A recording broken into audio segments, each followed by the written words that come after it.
এখন সেটা সম্ভব হচ্ছে না, তাই সেই চেয়ারটাকে আমি অবমাননা করতে পারি না। 26-এর ভোটের ফলের পর ছিন্নভিন্ন দশা তৃণমূলের। দক্ষ রাজনীতিক ফিরহাদ হাকিমের অবস্থা যেন ঢাল তরোয়ালহীন নিধিরাম সর্দারের মতো। আর এভাবে তিনি জোর করে চেয়ার ধরে বসে থাকতে চান না। এই যুক্তিতে কলকাতা পৌরসভার মেয়র পদ থেকে ইস্তফা দিয়েছেন ফিরহাদ হাকিম। পালাবদলের রাজ্যের পথ ছাড়লেন তিনি। বললেন, অনেক কাজ অসম্পূর্ণ থেকে গেল। আমরা মানুষকে সহায়তা করব, মানুষকে সার্ভিস দেব। আমাদের জল বাড়িয়েছি, যেটা স্টেট গভর্নমেন্ট ফান্ড দিয়েছে, প্রায় কমপ্লিট, মানে অনেকটা এগিয়ে গেছে। 2018 সাল থেকে 2026 সাল পর্যন্ত প্রায় দীর্ঘ 8 বছর মেয়র হিসেবে দায়িত্ব পালন করেছেন। মেয়র পদে থাকাকালীন একের পর এক চ্যালেঞ্জ সামলেছেন। ইস্তফা দেওয়ার পর কাজের খতিয়ান দেন ফিরহাদ হাকিম। ইস্তফা দেওয়ার পর ফিরহাদ হাকিম তৃণমূল নেত্রী মমতা বন্দ্যোপাধ্যায়কে ধন্যবাদ জানিয়ে তার বক্তব্য শুরু করেন। ফিরহাদ বলেন, 2018 সালে তৎকালীন মেয়র হঠাৎ ইস্তফা দেন। সব কাউন্সিলরদের সম্মতি নিয়ে তাকে মেয়র করা হয়। এই চেয়ারে বসার যোগ্যতা নেই মনে হয়েছিল। সেখানে দাঁড়িয়ে দায়িত্ব পালন করেছেন এতগুলো বছর। আমি ধন্যবাদ জানাই আমাদের নেত্রী মমতা বন্দ্যোপাধ্যায়কে। 2018 সালে হঠাৎ করে যখন তখনকার মেয়র রেজিগনেশন দিলেন, সেই সময় সব কাউন্সিলরদের সম্মতি নিয়ে আমাকে এই চেয়ারে বসানোর জন্য আমার মনে হয়েছিল যে এই চেয়ারে বসার যোগ্যতা আমার নেই। তার কারণ যারা প্রাতঃস্মরণীয়, যাদের বড় হয়েছে, তাদের নখের যোগ্য, সেইখানে দাঁড়িয়ে সেই দায়িত্ব পালন করলাম। 18 সাল থেকে নিয়ে 21 সালের নির্বাচনে আবার মানুষ আমাদের সমর্থন করলেন। এবং 8 বছরের দীর্ঘ কার্যকালে কোভিড থেকে আমফান, একাধিক ঝড়ঝাপটা সামলাতে হয়েছে ফিরহাদকে।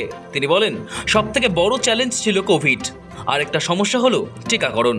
আমাদের নিশ্চিতভাবে এই কালে সবথেকে বড় চ্যালেঞ্জ এসেছিল কোভিড। সেই কোভিড কালে কলকাতা কর্পোরেশনের যে মানুষের প্রতি কমিটমেন্ট, এবং তাতে কোয়ারেন্টাইন সেন্টার তৈরি করা, মানুষকে দৈনন্দিন জিনিস দেওয়া, কলকাতাকে পরিষ্কার রাখা, ওই সময় যখন মানুষ বেরোতে চাইছিল না, কার কি রোগ, নিঃশ্বাসে রোগ ছড়াচ্ছিল, সেই সময় দাঁড়িয়ে আমাদের কর্মচারীরা সেই সব জঞ্জাল পরিষ্কার করা, কলকাতা যাতে আবার ছড়িয়ে না পড়ে সেটা দেখা।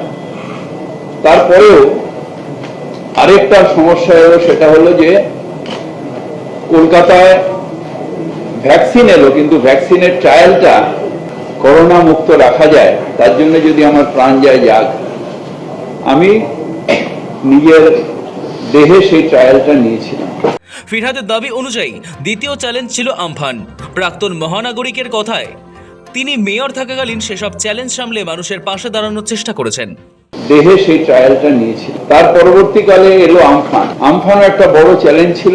ধন্যবাদ জানাই আমার সহকর্মী এবং কলকাতা কর্পোরেশনের প্রত্যেকটা স্টাফ, প্রত্যেকটা সাফাই কর্মচারীকে, প্রত্যেকটা মানুষ, প্রত্যেকটা পার্কস এন্ড স্কোয়ারসে যারা আমাদের সাথে কাজ করছে, যে আমফানে 3 দিনের মধ্যে। ফিরহাদ বলেন, আরেকটি বড় পদক্ষেপ হলো টক টু মেয়র। সকলের সঙ্গে সরাসরি কথা বলে সমস্যা সমাধানের চেষ্টা করেছেন। এই কালে কলকাতার মানুষের পাশে দাঁড়ানো, তার মধ্যে একটা বড় পদক্ষেপ নিশ্চিতভাবে আপনারা হয়তো মানবেন, যে টক টু মেয়র। কলকাতার মানুষের সরাসরি সমস্যা শোনা এবং সেটাকে সমাধান করা। ফিরহাদ হাকিম মেয়র থাকাকালীন বেআইনি নির্মাণ, ঠিকার অ্যাসেসমেন্ট কালেকশন, বাড়ির প্ল্যান সাংশন, সিসি দেওয়ার ব্যবস্থা, পাইপলাইন ক্রেশের ব্যবস্থা করেছেন। তিনি বলেন, বায়োমেট্রিক হোয়াটসঅ্যাপ অফ মেয়র করেছেন, বায়ু দূষণ কমাতে কাজ করেছেন, প্রচুর গাছ লাগানো হয়েছে আমফানের পর, জল নিকাশির বন্দোবস্ত আরও জোরদার করা হয়েছে বলেই জানান প্রাক্তন মেয়র ফিরহাদ হাকিম।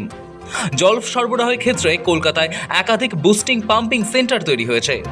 এছাড়াও বেশ কয়েকটি জায়গায় জল সরবরাহ সংক্রান্ত কাজ বাকি রয়ে গিয়েছে বলেও আক্ষেপ প্রকাশ করেন ফিরহাদ হাকিম। জল বাড়িয়েছি, যেটা স্টেট গভর্নমেন্ট ফান্ড দিয়েছে। Laying and distribution of main line প্রচুর কলকাতায় আমরা করেছি। যে কাজটা এখনো শেষ করতে পারলাম না, সেটা হচ্ছে যে আরো প্রায় 38টা এসইউজিআর, যেটা কলকাতা কর্পোরেশনের, যে কাজটা করতে পারলাম না, মানে শেষ করতে পারলাম না, কাজটা হচ্ছে, সেটা হচ্ছে আমার একটা ইচ্ছা ছিল জীবনে নেতাজিকে শ্রদ্ধা জানানো। কিভাবে? যখন নেতাজি মেয়র ছিলেন, এটা আমি শুনেছিলাম, আমার এক সাংবাদিক বন্ধু টিভিতে বলত, তখন খুব জল জমেছিল ঠনঠনিয়া। নেতাজি গামবুট পরে হাঁটতে হাঁটতে এখান দিয়ে ঠনঠনিয়া গেছিলেন, সব অফিসাররা গেছে, কোমর অব্দি জল, সেই জল আজও জমে। সেখানে আমি ঋষিকেশ পার্কে একটা ড্রেনেজ পাম্পিং স্টেশন প্রায় কমপ্লিট, মানে অনেকটা এগিয়ে গেছে, কিন্তু ওটা উদ্বোধন করে আমি ভিত্তিপ্রস্তর করে এসেছিলাম, কিন্তু উদ্বোধন করতে পারি। সেটা নিশ্চিতভাবে আগামী দিনে শেষ হবে। এবং নেতাজি যে স্বপ্নটা দেখেছিলেন ঠনঠনিয়াতে আর জল জমবে না। নিজের ইস্তফা প্রসঙ্গে ফিরহাদের বক্তব্য, এখন মানুষকে সব রকম নাগরিক পরিষেবা দেওয়া সম্ভব হচ্ছে না। যে কাজটা একসময় বুক ফুলিয়ে দাপটের সঙ্গে এই চেয়ারে বসে করতেন, আজ তার পাচ্ছেন না। এই ঐতিহ্যবাহী চেয়ারে বসে অতীতে যারা কাজ করে গিয়েছেন, ইতিহাসে যাদের নাম স্বর্ণাক্ষরে লেখা আছে, বর্তমান পরিস্থিতিতে দাঁড়িয়ে মেয়রের সেই গরিমা বা মর্যাদা তিনি আর ধরে রাখতে পারছেন না। এখন অবস্থা হয়েছে ঢাল নেই তরোয়াল নেই নিধিরাম সর্দারের মতো। সম্ভব হচ্ছে না, তাই সেই চেয়ারটাকে আমি অবমাননা করতে পারি না। ফিরহাদের কথায় অনেক স্বপ্ন এবং কাজ অসম্পূর্ণ রেখেই সরতে হচ্ছে। তবে তিনি আশা করেন আরও আগামী দিনে যারা এই কলকাতা পৌরসভা চালাবেন, তারা অনেক ভালোভাবে শহরকে পরিষেবা দেবেন। একই সঙ্গে রাজ্যের নতুন মুখ্যমন্ত্রীর কাছে তার আবেদন, কলকাতার সাধারণ মানুষকে সব রকম প্রশাসনিক সহায়তা করুন, তাদের বঞ্চিত করবেন না। সৌভিক চ্যানেলের রিপোর্ট, সময় কলকাতা।